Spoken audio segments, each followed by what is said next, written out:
जमलेल्या माझ्या देशभक्त बांधवांनो, भगिनींनो आणि मातांनो, मी वादळात उभा राहणार आहे. तुम्ही राहणार आहात की नाही?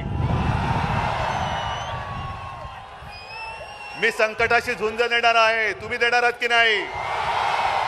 अरे हा पाऊस आला तरी मी पावसात भिजणार आहे. तुम्ही भिजणार आहात की नाही? मग जागेवर बसून घ्या. मी नाही हटणार. मी उभा राहिलो लढायला. एवढं संकट किती यायचं तेवढं. अरे छत्रपती शिवाजी महाराजांच्या महाराष्ट्रामधले आम्ही मर्द मावळे आहोत. अरे त्या संकटाला आम्ही चिरडून टाकलं तर हे संकट कोणतं आहे?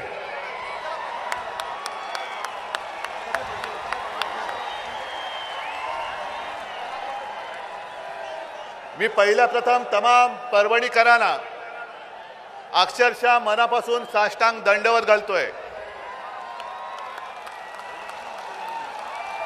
कारण परभणी हा, होय मी म्हणतो, माझ्या शिवसेनेचा बालेकिल्ला आहे आणि तुम्ही सगळे त्याचे सैनिक आहात. हे दोन मावळे तर माझ्या उजव्या डाव्या बाजूला उभे आहेतच. आणि भाजपला असं वाटलं असेल, मिंद्यांना असं वाटलं असेल की सगळं काही पैशाने खरेदी करता येतं, पण परभणीकर पैशाने विकले जाऊ शकत नाहीत. हे शिवसेना प्रमुखांनी कमावलेलं जे प्रेम आहे त्या आशीर्वादाच्या रूपाने माझ्या समोर बसलेलं आहे. आणि आपली परीक्षा आहे, ही परीक्षा आहे. अरे वादळाला सुद्धा अंगावर घ्यायला मर्दाची छाती लागते, ती आपल्याकडे आहे. आणि आम्ही पाठीकडून वार करत नाही. आम्ही वादळाच्या सुद्धा छातीवरती वार करणारे शिवरायाचे मावळे आहोत. आणि तुम्हाला कल्पना आहे की 1-2 दिवसापूर्वी मी पत्रकार परिषद घेतली. कशासाठी घेतली होती? आपलं जे मशाल गीत आहे ऐकलं तुम्ही?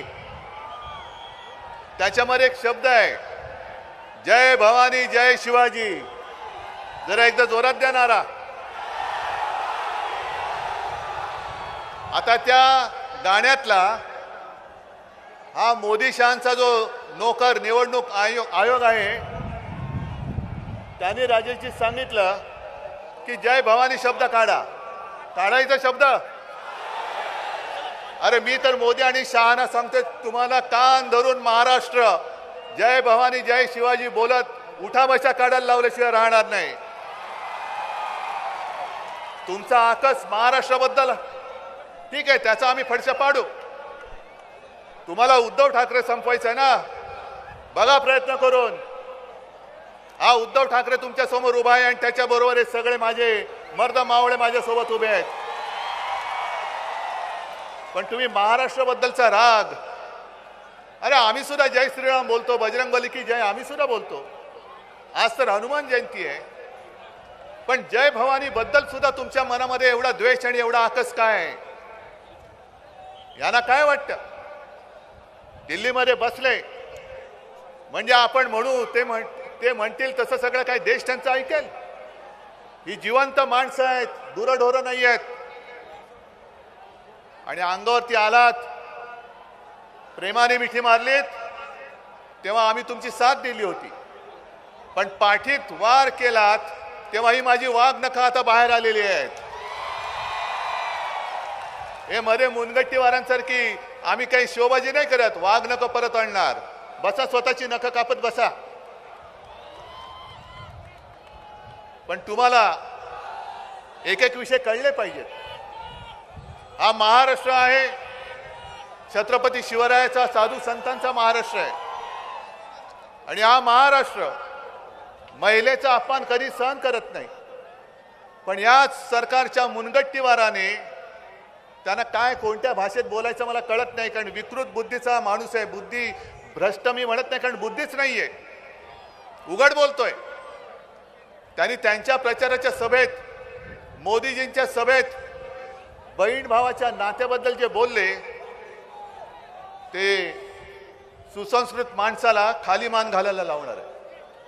मोदीजी त्याच्याबद्दल काहीतरी बोला ना. तुमच्या अलीकडे पलीकडे जे बसलायत ठीक आहे, तुम्हाला कोणतरी लिहून देतं आणि तुम्ही उद्धव ठाकरेची शिवसेना म्हणजे ही सगळी बसलेली शिवसेना ही नकली शिवसेना तुम्ही बोलतात.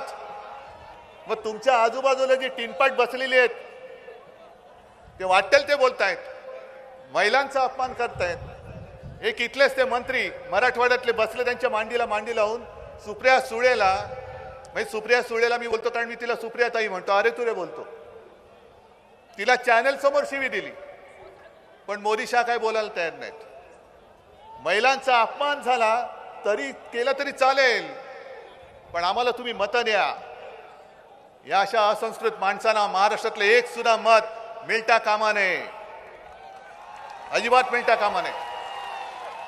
आज यांच्याकडे काही बोलायला मुद्दे राहिलेले नाहीयेत, वाटेल त्याच्यावरती बोलतायत, आपल्या घराणेशाहीबद्दल बोलतायत. अरे मी आहेच ना, मला माझ्या आई वडिलांचा अभिमान आहे. मी हिंदू हृदय सम्राट शिवसेना प्रमुख बाळासाहेब ठाकरे आणि माझ्या माचा मी पुत्र आहे. आज मोदींचं नाणं महाराष्ट्रामध्ये चालत नाही, मोदींचा चेहरा महाराष्ट्रामध्ये चालत नाही, म्हणून त्या गद्दारांना आपल्या हिंदू हृदय सम्राटांचा चेहरा दाखवून तुम्हाला फसवून मतं मागण्याचा ते केविलवाणा प्रयत्न करतायत.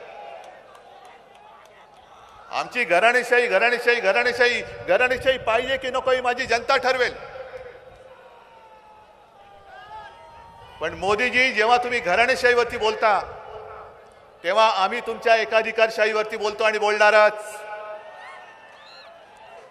कारण तुम्ही सगळेजण टीव्ही बघता ना रे, टीव्हीवरच्या मालिका बघता का? अरे काय मालिका बघता, मग कामं कधी करता? पण मालिकांमध्ये सुद्धा त्यांचे हल्ली सीझन असतात, नेटफ्लिक्स आणि हॉटस्टारवर काय असतं त्याच्यावरती, बरोबर ना, सीझन 1 सीझन 2. तसं संपूर्ण देशभरात या भाकड जनता पक्षाची नवीन मालिका सुरू झाली, त्याचा नवीन सीझन आलाय. कोणता? जुमला 3, बरोबर ना. 2014 साली पहिल्यांदा आला जुमला 1, 19ला आला जुमला 2 आणि पुन्हा 24ला येतोय जुमला 3. ऍक्टर तोच, खलनायक पण तोच, स्टोरी रायटर तोच, सगळं काही तेच. आणि आता किती वेळा ती मालिका बघायची?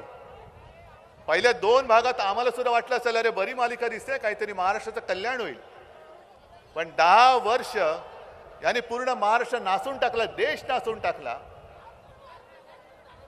बरोबर आहे, जरा एकदम मोठ्याने बोला, एकदम मोठ्याने बोला. दादा काय बोलला ऐकलं का रे तुम्ही? अब की बार भाजपा तडीपार. ही मालिका आता बंद करा, कारण ही मालिका बघून कोणाचं पोट भरलेलं नाहीये. आपल्या डोळ्यात देखत आपला महाराष्ट्र लुटतायत, महाराष्ट्रातले उद्योगधंदे लुटतायत. जे माझ्या आपल्या महाराष्ट्राच्या हक्काचं आहे हे कुठे घेऊन जात आहेत? कुठे? तरी आपण गप बसायचं? तरी यांना पुन्हा मत द्यायचं का बंडू सारखा? कारण मी संजय बोललो तर कोण ओळखणार नाही, त्याला बंडूच बोललं पाहिजे. एक निष्ठावान कट्टर मावळा जो आपलं इमान त्याने विकलेलं नाहीये. आणि तुमच्या परभणीकरांसाठी दिल्लीमध्ये सुद्धा जो लढतोय त्याला किती मताधिक्याने निवडून देणार? 2 का 5? मला मताधिक्य तर जास्त पाहिजेच, पण समोरच्याचं डिपॉझिट जप्त करून मला यावेळेला विजय पाहिजे. कारण ही निवडणूक केवळ शिवसेनेची नाहीये, केवळ संजयची नाहीये. ही निवडणूक तुमच्या आमच्यासाठी, संपूर्ण देशासाठी लोकशाही विरुद्ध हुकुमशाही ही निवडणूक आहे. तुमचं मत तुम्ही कोणाला देणार? हुकुमशाहीला देणार की लोकशाहीला? नक्की. आणखीन काय बोलण्याची आवश्यकता आहे? मग आपला निर्धार पक्का आहे. सगळं काही बदललेलं नाहीये परभणीत, फक्त एक गोष्ट बदलले. काय बदलले? निशाणी. निशाणी काय? निशाणी काय? निशाणी. आणि विजय होणार विशाल. सगळ्यांना धन्यवाद देतो. जय हिंद, जय महाराष्ट्र.